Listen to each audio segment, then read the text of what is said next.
बिस्मिल्लाहिर्रहमानिर्रहीम। अस्सलाम वालेकुम जी। मैं असलम मुराद आपकी खिदमत में हाजिर है और मेरे साथ इस वक्त अमरीकी नज़ाद पाकिस्तानी ताहिर जावेद मौजूद हैं, जो डेमोक्रेटिक पार्टी अमेरिका के जो है वो बड़े सरगर्म रहनुमा हैं और सदर जो बाइडन के बड़े करीबी साथी जो है वो शुमार होते हैं। उनसे जो रिसेंटली पाकिस्तान और अमेरिका के दरमियान जो डेवलपमेंट हुई है, पाकिस्तान की सियासी सूरत हाल, क्योंकि हर पाकिस्तानी जो बैरून मुल्क मुकीम है उसके दिल में जो है वो पाकिस्तान जरूर बसता है और वो पाकिस्तान के हालात बेहतर बनाने के लिए कोशा भी रहता है और दुआ भी करता है कि पाकिस्तान के हालात दुरुस्त हों। ताहिर भाई, ये बताएं, पहले तो वेलकम टू पाकिस्तान। अब ये बताएं कि हम अमेरिका में बैठे हुए, आप जाहिर है आपका दिल में पाकिस्तान बसता है, यहाँ पे आप हालात देखते हैं, आंसू गैस के शेल गिर रहे हैं, लड़ाइयाँ हो रही हैं, राशन के लिए लाइनें लगी हैं, खवातीन जो है वो 10-12 की डेथ हो जाती है, हमारा रुपया गिर जाता है, वो जो डिफॉल्ट होने वाला है। जब वहां पर आप दूसरे लोगों को फेस करते हैं, दुख तो होता है, क्या इंप्रेशन होते हैं, क्या जज्बात होते हैं? देखिए, बहुत दुख होता है।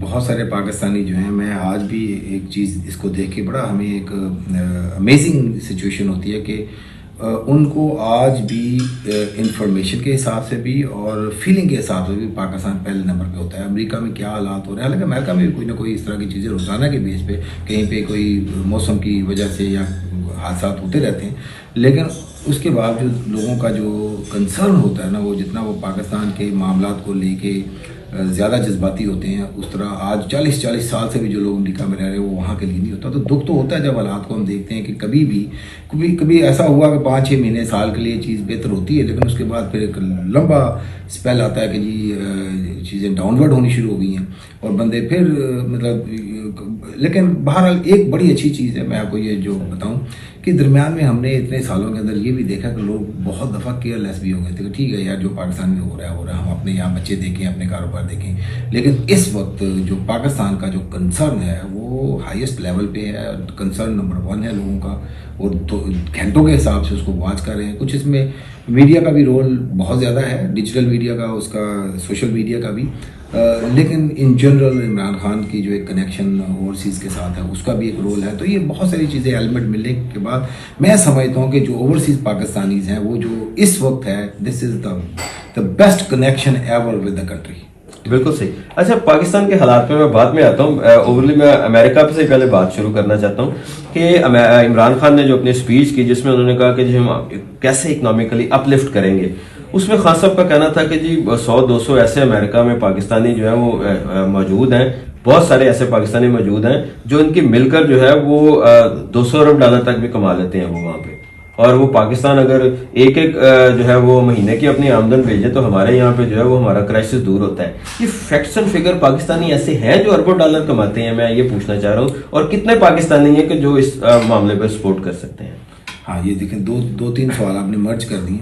खान साहब ने उनकी वेल्थ को प्रेज किया था अपने एक मामले में, जो मेरा ख्याल है कि किसी हद तक not too far from the facts. लेकिन ये इसको आप ये देखें, लोगों की वेल्थ $200 अरब या $25 अरब चंद बिजनेसमैनों की, ये मुमकिनात में से सीधी है भी, नज़र भी आता है। लेकिन उनमें से कितने लोग पाकिस्तान के अंदर आकर के इन्वेस्ट करेंगे ना, वो सारा डिपेंड करता है कि पाकिस्तान की सिचुएशन क्या है। देखिए, कोई भी चैरिटी के लेवल तक तो जो लोग करते हैं वो तो करते ही करते हैं, जो आप हमेशा से देखते हैं, कभी शौकत खानम को कर रहे हैं, कभी नमल को कर रहे हैं, कभी फ्लड को कर रहे हैं, कभी ज़लज़ले को कर रहे हैं, वो होता रहता है और वो हाईएस्ट लेवल पे भी हुआ है। जब इन्वेस्टमेंट की बात होती है तो एक दो करके लोग आए, यहाँ आए, उनके एक्सपीरियंस अच्छे नहीं हुए, फिर उन्होंने जाके शेयर की, तो वो चीज़ें मतलब उस जगह पे आज मैं नहीं देख रहा कि वो एकदम से चैरिटी हो जाएगी। चैरिटी खान साहब अपील करें फिर वापस, लेकिन वो चैरिटी का इतने खान साहब जिस तरह कह रहे हैं डॉलर में हो सकती है, अरबों में नहीं होगी, मैं मतलब इस लेवल तक तो नहीं जा सकती। लेकिन इन्होंने जो 2-3 दफ़ा लोगों से जो कमिट की, जो जहाँ पे लेके गए थे, उससे डबल कर ले आप पाकिस्तान बना लेंगे। ये आपको उससे बढ़ के अगर कोई चीज़ करानी है, उसके लिए आपको एक प्रोग्राम देना पड़ेगा, एम्पावरमेंट देनी पड़ेगी। मुझे एक सीधी चीज़ बताया ना, इंक्लूडिंग खान साहब, मैं एक सवाल पूछता हूँ कि पाकिस्तान के जो ओवरसीज़ पाकिस्तानी, इसको आपने यहाँ पे बातें तो नारे बड़े किए, उन्होंने अपने पूरे जज्बात, खड़े हो गए, चंदे, ये वो सब कुछ दिया। आज भी वोटिंग का राइट जो है, वोटिंग का राइट तो छोड़े, मैं कहता हूँ कि इस वक्त ओवरसीज़ पाकिस्तानी को आप पावर में हिस्सा क्यों नहीं देते? वहाँ पे मुसीबत क्यों पड़ी हुई है? उनको आप कौमी असेंबली और उसके अंदर वहाँ पे आप सारे के सारे जज्बाती होकर जी जो डुअल सिटीजनशिप है, आपके 4 चोरों को आपने पकड़ने के लिए जो हज़ारों की तादाद में मुहब्बतन पाकिस्तानी, उन सबको एक ही लपेटे में ले लिया। आप उसमें डिफ्रेंशिएट भी कर सकते थे कि जो ओवरसीज पाकिस्तानी बाहर रहते हैं वो वहाँ की अपनी जो बेसिक सिटीजनशिप को अगर वहाँ मेंटेन किया उन्होंने सालों से, वो आके हिस्सा ले सकते हैं। आपके क्योंकि 4, 5, 10, 2 दर्जन चोर यहाँ से उठा के पैसा बाहर चले गए हैं, उनको पकड़ने के लिए आपने सारे पाकिस्तानियों को, हमें चोरों के साथ भी नृत्य किया। ये बड़ा वैलिड सवाल है। फिर पावर की जब बात आती है तो आप सब इकट्ठे हैं, उसमें सब पार्टियां इकट्ठी हैं। किसी ने आज तक ये सजेशन नहीं किया कि ओवरसीज पाकिस्तानी को आप डिसीजन मेकिंग के ऊपर, टेबल के ऊपर क्यों नहीं लाते। यानी ये एक हमारा ही फर्ज है कि हम बाहर से बैठ के सिर्फ या तो कंट्रीब्यूट करें या दुख करें या फिर वरी करें या लॉबिंग करें या दूसरा, लेकिन जब यहाँ की बात आती है कि यहाँ के जो डिसीजन है वो वही खोता दिमाग डिसीजन करेंगे जो उन्होंने 75 साल से करते रहे हैं और कुछ भी नहीं किया।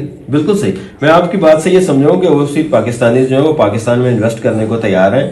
एक तो उनको वोटिंग का राइट दिया जाए, दूसरा उनका ये जो मामलात है, कब्जा ग्रुप है, वो कोई इन्वेस्ट करते हैं, प्रोटेक्शन गवर्नमेंट की तरफ से जो है वो दी जाए। कोई एक आध वजारत ऐसी हो जो ओवरसीज पाकिस्तानियों को दी जाए, उनके मसाइल ताकि उनके बाहर ममालिक में ही हल हो सके, तो फिर उनका कॉन्फिडेंस बहाल होगा। यही कहना चाह रहे मैं आपने थोड़ा सा समझ लिया इसको। एक आधी वजारत नहीं, आप उनको टेबल्स के ऊपर बिठाएं। अगर आप ओवरसीज पाकिस्तानी की तरफ देख रहे हैं कि ये वो बेल आउट करें, तो भी वो बेल आउट करते हुए फिर उन्हीं लोगों को जो मसलसल फेल होते जा रहे हैं उनकी हेल्प करने के लिए क्यों आए। आप उनको इन्वॉल्व करें, put them on the table, let them decide, let them put their brain on in exploring of the solutions. तो अगर आप ये चीजें नहीं करेंगे तो उस वक्त तक मेरा नहीं ख्याल कि वहां से कोई इतनी ज्यादा आपको मामला। और इसको तो ये मौजूदा जो पीडीएम की गवर्नमेंट, इसने बड़ा डैमेज किया जो ओवरसीज पाकिस्तानी है, उनके जज्बात को और सब। देखिए इसमें मैं पीडीएम तो एक मतलब why we talk about PDM, लेकिन ये कि जो अपनी अपनी देखिए पीडीएम के अंदर जो पार्टियां बैठी हैं ना, वो भी अंदर बैठ के अपना अपना सोच रही है ना, तो इसलिए उनकी बात एज ए कलेक्टिव करना तो बिल्कुल मेरा ख्याल है कि वो नहीं सूट करता। लेकिन अब मैं अलग अलग बात करें तो मुस्लिम लीग नून एक ऐसी जमात है जिन्होंने 1-2 लोगों को ला करके यहाँ पे सेनेट में उसमें मतलब इन्वॉल्व किया, लेकिन उनकी वहाँ मेंबरशिप उतनी थी जितनी उन्होंने ले आए इधर। 2-4 सेनेटर जो कांग्रेस या सेनेट में जिन लोगों को ले आए वो भी इतने कम थे कि यानी एक ही बंदे की मियाँ बीवी दोनों को सीटें देनी पड़ी उनको लाकर, इतनी टोटल उनकी जमात थी उधर। अच्छा, अब जो वहाँ पे मेंबरशिप होल्ड करती है वो तो पीटीआई है बेसिकली। अब पीटीआई के अंदर आप और लीडरशिप की कमी नहीं है उनके अंदर, लोग वहाँ पे आज भी देखें इतना वो झंडा लेके खड़े। तो मेरा ख्याल है कि वहाँ पे भी जब ओवरसीज की बात हुई 3.5 साल में, उसके अंदर खान साहब ने किसी हद तक इंग्लैंड से कुछ लोगों को एडजस्ट किया था यहाँ बुला के, लेकिन अमेरिका से तो किसी बंदे को नहीं इन्वॉल्व किया गया था। किसी भी जो मैं जानता हूँ कुछ लोगों को 20-20 साल से वो मेहनत कर रहे हैं वहाँ पे। बिल्कुल सही। अच्छा, पाकिस्तान की तरफ आते हैं। ताहिर भाई ये बताइएगा कि आप सुनते होंगे जनाब जजेस पे अदम एतमाद कर दिया, ये जज कबूल नहीं है, फुल कोर्ट बनाए, फलां जज पे सियासी जलसों में तकरीरें हो रही हैं जजेस के खिलाफ, और मोमेंटम एक बन गया। तो अमेरिका में भी ऐसा होता है? एक तो ये बताइए, तस्वर किया जा सकता है, और दूसरा जो है वो ये सारा कुछ क्या आप क्या देख रहे हैं? जाहिर है आपके बड़ा लाइजन है एस्टेब्लिशमेंट के साथ, हर किस्म के एस्टेब्लिशमेंट के साथ भी, सियासतदानों के साथ भी, तो क्या देख रहे हैं आपके ये खिचड़ी कोई मामला बेहतर होंगे या हम मायूसी की तरफ ही जाएंगे? ये बड़ा एक यानी पेचीदा सा सवाल है। पाकिस्तान में कुछ जगहों पे इतनी आज़ादी दे दी गई है कि आप जो मर्जी बोल सकते हैं, और कुछ जगहों पे ये कंटेम्प्ट ऑफ कोर्ट हो जाता है या आप बात नहीं कर सकते। तो ये एक बहुत बड़ा गैप है। अच्छा, आपने अमेरिका की बात की। अमेरिका में ऑल डे लॉन्ग किसी भी जज के किसी भी डिसीजन के ऊपर, उसके कंडक्ट के ऊपर मैं ऑल डे लॉन्ग बात कर सकता हूँ, और लोग करते भी हैं। ऐसा नहीं है कि वो, और जजों ने वहाँ पे गलत फैसले दिए भी हैं, ऐसा कुछ नहीं है कि वो नहीं हुआ, लेकिन बड़े तारीखी अच्छे फैसले भी दिए। जज भी आफ्टर ऑल यानी जजमेंट के अंदर मिस जजमेंट हो भी सकती है, कोई ऐसा नहीं है, लेकिन यहाँ पे भी बोलने की इजाज़त मेरे ख्याल में बिल्कुल होनी चाहिए। जो तीसरे दिन कहते हैं कि आप अदलिया की बात नहीं कर सकते, तो भी अदलिया की बातें होनी चाहिए। और यहाँ पे भी जो हो रहा है मामला, हाँ, जो अदलिया की अंदरूनी चीज़ें बाहर सड़क पे आना जो है ना, वो बेसिकली जो है वो एक एम्बेरसमेंट है जो वहाँ पे हम नहीं देखते। वो अपनी जो वहाँ पे भी 2 डिफरेंट माइंड के यानी लिबरल और कंजर्वेटिव 2 किस्म के जजेस वहाँ पे भी मौजूद होते हैं, लेकिन आप सड़क के ऊपर उनकी लांडरी जो है ना उसको नहीं लेकर के आते। बिल्कुल सही है। अच्छा, आप क्या समझते हैं कि इलेक्शन पाकिस्तान में होने चाहिए और टाइमली होना चाहिए, कॉन्स्टिट्यूशन को वायलेट नहीं होना चाहिए? अक्टूबर में मैं तो इलेक्शन को होता हूँ। अक्टूबर में होते हुए देख रहे हैं जी। और अगर अक्टूबर में भी ना हुए तो अक्टूबर में ये पॉपुलैरिटी जो 20% पे या 13 जमातें ये पॉपुलैरिटी गेन कर लेंगे? नहीं नहीं, उनकी पॉपुलैरिटी तो वो तो मेरे ख्याल ऑलरेडी गिव अप कर चुके हैं वो, इसीलिए उनको तो मैं मेरे ख्याल में आप ये ईद के बाद उनके जो एफर्ट्स है उसको अलग-अलग आप होता हुआ देखेंगे। यानी कि पीडीएम टूट जाएगी? अगर जो इनसाइड गवर्नमेंट नहीं भी टूटी तो बाहर सड़क पे टूट जाएगी। अच्छा, यानी कि इलेक्शन अक्टूबर में होंगे, पीडीएम टूट जाएगी। एक आपने ओवरसीज पाकिस्तानियों को बता दिया। बस मैं क्विकली आपसे ये जानना चाह रहा हूँ कि आखिरी सवाल मेरा कि अमेरिका जो है वो खान साहब एक बड़ा बयानिया अमेरिका के खिलाफ बनाते हैं, सब कुछ चलता है, और अचानक जो है वो अब जब इमरान खान जो है वो उसके हक में अमेरिकन सेनेटर्स जो है उनके स्टेटमेंट्स आना शुरू होती है, रोजाना के एक सेनेटर्स की आने शुरू होती है, ये ह्यूमन राइट वायलेशन हो रही है जी, ये हो रहा है, वो हो रहा है। ये क्या मसला है? कोई खान साहब ने जो है वो बड़ा दोबारा अमेरिका के साथ जो है वो उनके करीबी रवाबित हो गए हैं, या क्या असल बात क्या है? देखिए, अमेरिकी सियासतदान जो है ना वो वहाँ से तो सियासत में यानी शुरू होती है, वहाँ तो क्लासें लेके आगे लोग निकलते हैं। तो आप ये कभी भी ना समझे कि पाकिस्तानी सियासतदान जो है ना वो ज़्यादा श्रूड या क्लेवर या स्मार्ट हैं। अमेरिकन सियासतदान हर चीज़ को बड़े प्रॉपरली समझता भी है, और उसके अंदर जो उनकी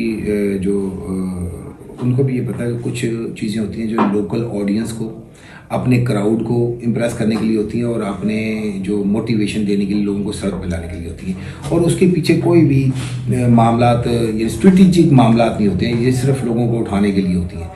और बिहाइंड द सीन जो टेबल के ऊपर कन्वर्सेशन होती है वो डिफरेंट कन्वर्सेशन होती है। तो अब अमेरिकन सियासतदानों ने एक ही टाइम के ऊपर खान साहब का वो साइफर का स्लोगन भी देखा, और फवाद चौधरी को एम्बेसडर के साथ मिलते हुए भी देखा। तो बहरहाल ये उनके समझने के लिए आप ये ना समझे कि वो मिसलीड हो रहे हैं। उन्होंने कभी भी ये साइफर वाली चीज़ को किसी ने भी across the board Republican Democrat में उन्होंने सीरियस लेना तो दूर की बात, उन्होंने इसको गौर ही नहीं किया इसके। यस नो में सवाल, पाकिस्तान में ह्यूमन राइट्स की वायलेशन हो रही है आजकल?